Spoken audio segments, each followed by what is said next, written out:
Hello friends, आज हम बात करने वाले हैं हर एक डेंटिस्ट से सबसे ज्यादा पूछे जाने वाले एक सवाल का, जो है कि दांत में आखिर कीड़ा लगता क्यों है और कैसे लगता है। और उससे भी मेन बात कि इसे बचने का कोई घरेलू उपाय है। तो चलिए जानते हैं दांतों में कीड़ा लगने की असली वजह के बारे में और उससे बचने के उपायों के बारे में। अक्सर लोग सोचते हैं कि चॉकलेट्स या फिर मीठा खाने से ही हमारे दांतों में कीड़े लगते हैं, लेकिन ऐसा नहीं है। दरअसल होता क्या है कि जब हम कोई मीठा खाते हैं या फिर कोई चिपचिपी चीज खाते हैं जिसमें कार्बोहाइड्रेट होता है मेनली, तो वो हमारे दांतों के बीच में स्टक हो जाती है, यानी कि हमारे दांतों के बीच में जाकर के वो चिपक जाती है। जैसे कि टॉफी है, बिस्किट है, कोई चॉकलेट है, कोल्ड ड्रिंक्स हैं, ऐसी चीजें जब आप खाते हैं तो वो आपके दांतों के बीच में फंस जाती हैं। तो हमारा जो माउथ है उसके अंदर कुछ बैक्टीरिया होते हैं जो कि इस खाने को एसिड में कन्वर्ट कर देते हैं। तो फिर यही एसिड जाकर के हमारे दांतों की ऊपर की जो परत होती है उस पे जाकर के जमा हो जाता है, और उस पे जो हमारे दांत की सबसे ऊपर की जो परत होती है इनेमल, उसको खराब करने लगता है, धीरे धीरे उसको गलाने लगता है। तो यही एसिड जो कि हमारे दांत को धीरे धीरे खराब करने लगता है, हमारी इनेमल को खराब करने लगता है, तो यदि ये बड़ी अमाउंट में हो जाता है, ज्यादा बढ़ जाता है, तो ब्लैक स्पॉट के रूप में हमें दिखाई देने लगता है, जिसे कि आसान भाषा में हम कैविटी यानी कि कीड़ा लगना बोलते हैं, जो कि एक काले धब्बे के रूप में दांत पे दिखाई देना शुरू हो जाता है। तो इससे आप समझ गए होंगे कि चॉकलेट ही आपकी दुश्मन नहीं है, बल्कि आपकी असली दुश्मन है आपकी बार बार स्नैकिंग करने की आदत, या फिर कुछ ना कुछ थोड़ा थोड़ा खाते रहने की आदत, फिर हर बार कुछ खाने के बाद कुल्ला ना कर पाने की आदत, पानी से अच्छे से गार्गल ना कर पाने की, या फिर सफाई ना रख पाने की आदत। अब ये तो हुई इसके कारणों के बारे में कि किस तरीके से और कैसे हमारे दांतों में कैविटी लगती है। अब हम बात करते हैं कि इससे बचने के लिए घरेलू उपचार क्या है, या फिर घर पे हम क्या कर सकते हैं, कैसे बच सकते हैं।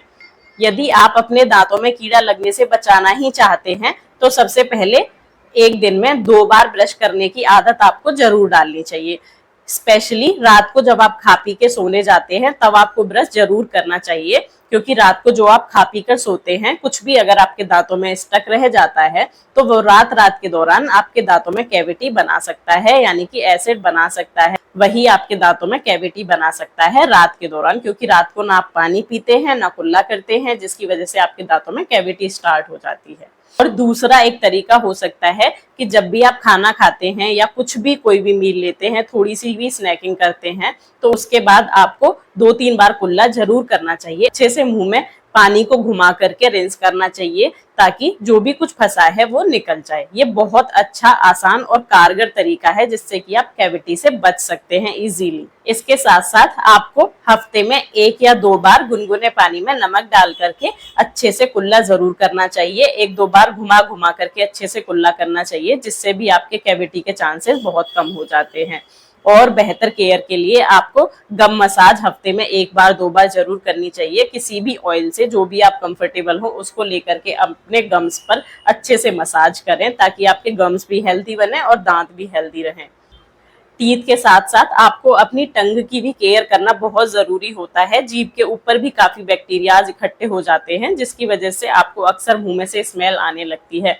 तो आपको अपने टंग की भी क्लीनिंग करनी बहुत जरूरी होती है। अपने दांतों के साथ साथ हल्के से या अल्ट्रा सॉफ्ट वाले ब्रश से अपनी टंग के ऊपर भी, या फिर टंग क्लीनर से लेकर हफ्ते में 1-2 बार अपनी टंग को भी क्लीन करना बहुत जरूरी है। उसकी केयर जरूर करेंगे तो आपके मुंह में से जो स्मेल आती है वो ऑटोमेटिकली धीरे धीरे कम होने लगती है। अब बात करते हैं एक घरेलू उपाय के बारे में कि क्या घरेलू उपाय आप यूज कर सकते हैं यदि आपके दांतों में कैविटी लगना स्टार्ट हो चुका है। तो यदि आपको बहुत हल्का सा, मामूली सा कोई स्पॉट या फिर गड्ढा अपने दांत में फील हो रहा है, या फिर आपको हल्की फुल्की सेंसिटिविटी शुरू हो गई है, तो आपको सबसे पहले गुनगुने पानी में सेंधा नमक डाल करके अच्छे से घुमा करके कुल्ले करने चाहिए मुंह में 2-3 बार कम से कम। इसके बाद आप हल्की सी कॉटन लेकर के उस पर थोड़ा सा लौंग का तेल डाल करके उसे उस जगह पर रख सकते हैं, जो कि हल्का फुल्का पेन किलर होता है, जो थोड़ा सा आपको हल्के फुल्के पेन में आराम दे सकता है। इसके साथ साथ आपको नीम की दातुन या आयुर्वेदिक मंजन लेकर के अपने दांतों को मंजन करना चाहिए या फिर दातुन करनी चाहिए। ये सभी तरीके अपना करके भी आपको वो स्पॉट नहीं जा रहा है या फिर कैविटी नहीं जा रही है,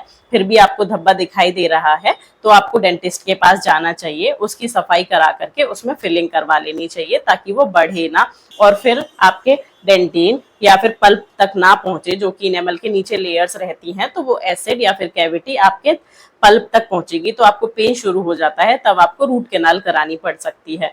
इससे अच्छा है कि आप उसे तभी की तभी फिल करा लें ताकि वो नीचे ना जाए और आपको प्रॉब्लम्स क्रिएट ना करे। तो दोस्तों, इसके द्वारा आप समझ गए होंगे कि किस तरीके से आपके दांतों में कैविटी लगती है और कैसे आप उससे बच सकते हैं, और यदि नहीं भी बच पा रहे हैं तो डेंटिस्ट के पास जाकर के उसको ट्रीट करा सकते हैं।